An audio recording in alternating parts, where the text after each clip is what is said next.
Boleh mulai ya. Bismillahirrahmanirrahim.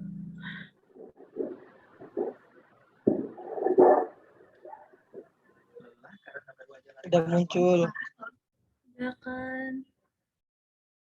Bentar guys.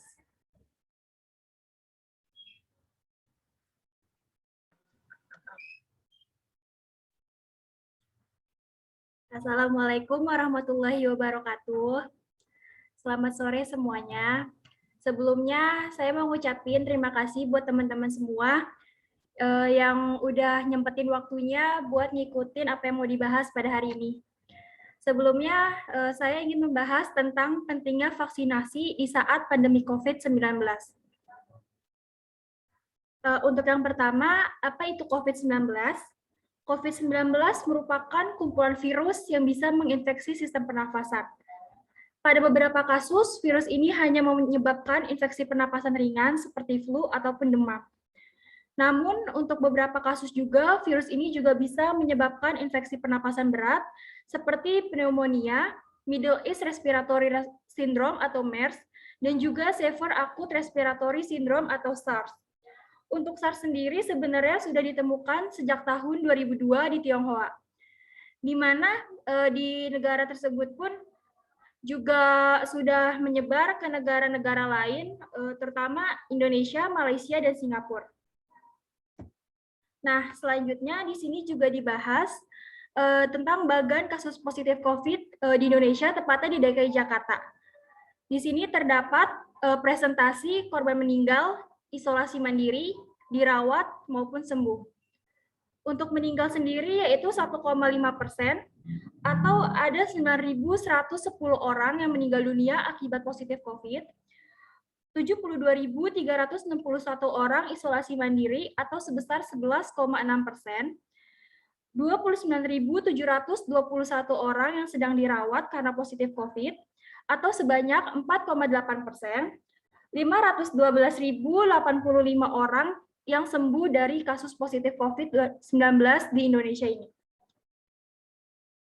Lalu selanjutnya, dari kasus positif tersebut ada 3 tipe bagi pengidap positif COVID, yaitu baik tanpa gejala, bergejala ringan ataupun berat, atau bahkan belum diketahui. Untuk yang belum diketahui ini, mereka mungkin belum melaporkan kepada pihak terkait tentang apakah mereka bergejala ataupun tidak bergejala. Untuk yang bergejala sendiri terdapat 14,4%, dan juga yang bergejala sebesar 49,8%. Untuk yang belum diketahui sendiri sebanyak 35,8%.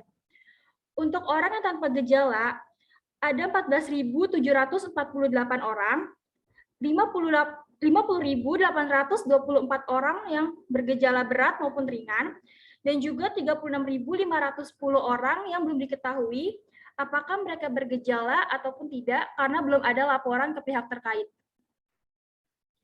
Selanjutnya, apa itu vaksin? Vaksin merupakan zat yang sengaja dibuat untuk merangsang pembentukan kekebalan tubuh dari penyakit tertentu, sehingga bisa mencegah terjangkit dari penyakit tertentu tersebut. Di Indonesia sendiri ada 3 jenis vaksin, yaitu Sinovac, AstraZeneca, dan Sinopharm. Nah, untuk masuknya vaksin tersebut ke Indonesia sendiri, ada beberapa tahap. Untuk tahap pertama, vaksin COVID yang masuk adalah Sinovac yang dikirim dari Cina, di mana sudah masuk ke Indonesia sekitar 1,2 juta dosis pada tanggal 6 Desember 2020, lalu pada akhir tahun 2020 masuk kembali sebesar 1,8 dosis vaksin, di mana semuanya itu berupa vaksin jadi. Lalu untuk yang tahap kedua adalah vaksin AstraZeneca, di mana pada 8 Maret 2021 telah masuk lebih dari 1,1 juta vaksin, dan pada tanggal 26 April kemarin, tahap kedua vaksin ini tiba sebesar 3,8 juta vaksin. Dan pada April 2021 akhir lalu, vaksin Sinovac dalam bentuk book pun tiba sebanyak 6 juta vaksin, dan juga vaksin Sinopharm sebanyak 482.400 dosis vaksin. Lalu unit Emirat Arab pun pada tanggal 1 Mei mengirimkan sebanyak 500.000 dosis vaksin berupa vaksin Sinopharm ke Indonesia. Jadi total yang diterima oleh Indonesia adalah 74.465.600 dosis, baik yang berupa book ataupun vaksin yang belum jadi, setengah jadi, ataupun vaksin yang sudah siap pakai. Jadi untuk saat ini, vaksin-vaksin tersebut rencananya akan digunakan vaksin gotong royong oleh pemerintah. Lalu selanjutnya, apa peran pemerintah dalam vaksinasi ini? Yang pertama, pemerintah terus berupaya untuk mendapatkan bahan vaksin, baik itu berupa bulk atau vaksin yang belum jadi, setengah jadi, ataupun yang siap pakai. Lalu yang kedua, ketika pemerintah sudah mendapatkan vaksin tersebut, pemerintah membagikan vaksin secara gratis kepada masyarakat. Yang ketiga, pemerintah harus memastikan masyarakat menjalankan 4 tahap ketika vaksin. Tahap yang pertama ialah masyarakat si calon penerima vaksin harus mengisi data yang telah diberikan baik secara tepat dan lengkap sesuai dengan KTP ataupun identitas masing-masing. Yang kedua, masyarakat melakukan screening, di mana di screening tersebut terdapat beberapa pertanyaan yang akan diberikan kepada si calon penerima vaksin tersebut, apakah mereka layak atau tidak menerima vaksin. Lalu yang ketiga, untuk tahap ketiga ialah si calon penerima vaksin akan diberikan tes kesehatan. Sebab tes kesehatan tersebut akan mengetes gula darah, tekanan darah, maupun saturasi oksigen. Dan yang terakhir, si masyarakat tersebut akan mendapatkan vaksin yang akan diberikan melalui suntikan. Selesai vaksin tersebut, masyarakat tidak langsung diperbolehkan pulang.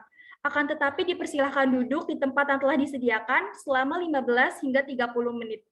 Hal tersebut dikarenakan untuk melihat apakah ada reaksi ataupun efek samping yang dihasilkan oleh vaksin yang telah diterima tersebut. Apabila tidak ada reaksi ataupun efek samping yang telah diterima oleh masyarakat, maka masyarakat si penerima vaksin pun sudah bisa dipersilakan pulang. Nah, lalu selanjutnya di sini ada dosis-dosis yang telah diterima oleh masyarakat mulai dari dosis tahap 1 maupun dosis 2. Untuk dosis tahap 1, untuk lansia di atas 60 tahun, sudah bagi yang menerima sudah 52,4%. Untuk 18 sampai 59 tahun, sudah ada 44,7% masyarakat yang sudah menerima. Sedangkan 12 tahun hingga 17 tahun, baru 2,9% yang menerima. Kenapa hal ini terjadi? Karena masyarakat di umur 12 tahun hingga 17 tahun baru diperbolehkan beberapa minggu ini. Untuk dosis tahap kedua, lansia di atas 60 tahun sudah menerima sebesar 76,8%. Untuk 18 tahun hingga 59 tahun sebanyak 23,2%. Kenapa umur 12 tahun hingga 17 tahun belum menerima dosis tahap kedua? Hal itu disebabkan 12 tahun hingga 17 tahun baru bisa menerima dosis tahap 1 belum lama ini. Jadi mereka belum mendapatkan kesempatan untuk dosis tahap kedua. Lalu selanjutnya, mengapa masyarakat tidak mau vaksin atau banyak masyarakat yang belum mendapatkan vaksin? Yang pertama, dari banyaknya responden didapatkan data berikut ini. Yang pertama, masalah keamanan. 30% responden memberikan kalau mereka itu tidak mau vaksin karena masalah keamanan. Dan 12% juga berkata tentang efek samping. Mungkin efek samping dan keamanan ini masih bersinggungan. Karena bagi mereka, jika ada efek samping, pasti keamanan juga dipertanyakan. Sebenarnya, tanpa vaksin pun, ketika kita melakukan imunisasi yang lain, kita juga pasti akan merasakan efek samping yaitu pasca imunisasi. Seperti mual, demam, itu adalah hal yang biasa ketika kita selesai melakukan imunisasi. Lalu bagi masyarakat juga ada yang tidak percaya vaksin dan juga keefektifannya, yaitu sebesar 13% dan 22%. Terus, lalu setelah itu, karena mereka tidak percaya vaksin dan tidak percaya keefektifannya, maka masyarakat pun jadi ragu buat vaksin, karena bagi mereka udah vaksin pun belum tentu corona bakalan hilang. Jadi mereka tuh kayak nggak mau gitu loh buat vaksin. Nah, terus selanjutnya adalah berlatar belakang agama. Karena banyak orang yang masih bingung, karena sebenarnya boleh nggak sih vaksin itu, boleh nggak sih bahan yang digunakan vaksin itu di agamanya mereka. Jadi mereka tuh kayak masih bingung gitu.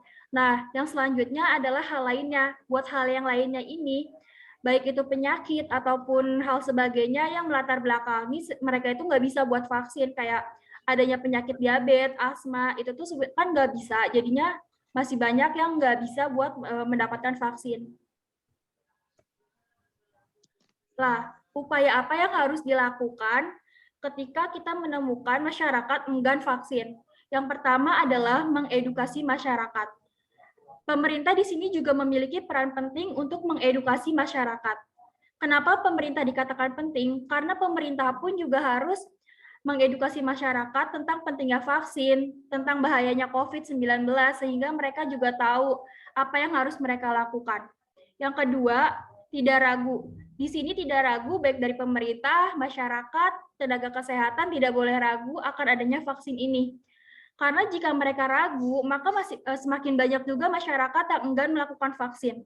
Mereka harus bisa meyakinkan masyarakat agar melakukan vaksin dan berkata bahwa vaksin tersebut tuh tidak sebahaya yang mereka dengar, tidak sebahaya yang berita-berita sebarkan, berita-berita palsu yang sudah disebarkan itu. Nah, kesimpulannya dari bahasan kali ini adalah COVID-19 kini makin meningkat, khususnya di DKI Jakarta. Lalu yang kedua, vaksin merupakan salah satu cara untuk mengurangi penyebaran COVID. Nah, terus masih banyak masyarakat yang belum melakukan vaksin. Karena masih banyak masyarakat yang belum melakukan vaksin, maka mengedukasi masyarakat ini merupakan salah satu upaya pemerintah agar vaksin tersebut mulai banyak diikuti oleh masyarakat. Saran yang harus dilakukan adalah kita harus selalu melakukan protokol kesehatan dimanapun kita berada, entah itu di rumah, di perjalanan, maupun di tempat lainnya. Lalu yang kedua, kita harus mengedukasi ke sekitar kita tentang pentingnya vaksin. Kita harus bisa meyakinkan orang-orang di sekitar kita yang belum vaksin agar melakukan vaksin, bagaimana vaksin itu dapat membentengi kita dari penyakit-penyakit yang lainnya. Mungkin hal itu aja yang saya bahas buat kali ini. Terima kasih buat teman-teman partisipasinya. Mohon maaf kalau ada kesalahan. Wassalamualaikum warahmatullahi wabarakatuh. Waalaikumsalam warahmatullahi wabarakatuh. Waalaikumsalam. Waalaikumsalam warahmatullahi wabarakatuh.